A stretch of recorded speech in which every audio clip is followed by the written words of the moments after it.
Ate G. And I want everybody to please raise your hands and extend your hands and we will pray for her. Amen. Hallelujah. Let us pray for her. Heavenly Father, we thank you so much today. We gathered in this place to praise your name because of giving us, O Lord, an amazing sister in Christ, an amazing pastor, O Lord, in this church. And most of all, O Lord, a loving friend, somebody who will always be there for us, O Lord, no matter what. And we thank you for her life.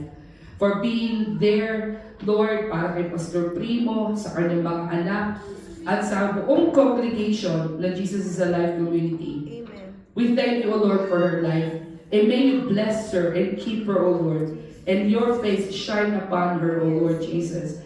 For her coming and going, you be with her. Amen. We pray, O Lord, that you bless the works of her hands. Yes, Lord. You continue to uphold her with your right mighty hand. Yes. And continue, O Lord, to equip her, O Lord, to be an advisor to each and every one of us. Be in control of her life.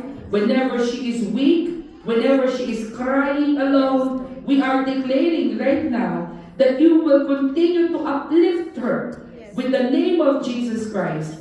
You give her, O Lord, the strength that she needs every day. You continue to give her the wisdom. Continue to anoint her life in the mighty name of Jesus. Return that favor upon her, O Lord, so that she can also transfer it, O Lord, to everybody around her. Lord, pagpalain mo siya, patuloy mo siyang ingatan, patuloy mo, Panginoon, siyang pangalagaan, O Lord, from the top of her head up to the sole of her feet, from inside out. Whatever she is going through, physically, emotionally, spiritually, mentally, be with her. And continue, O Lord, to sustain her, O Lord, with all the needs. In Jesus' name. We thank you, Father God. Hallelujah. In Jesus' name we pray. Amen. Happy birthday. Happy birthday. Happy birthday to you. Happy birthday to you. Happy birthday. Happy birthday.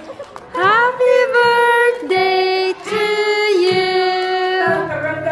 Happy birthday to you.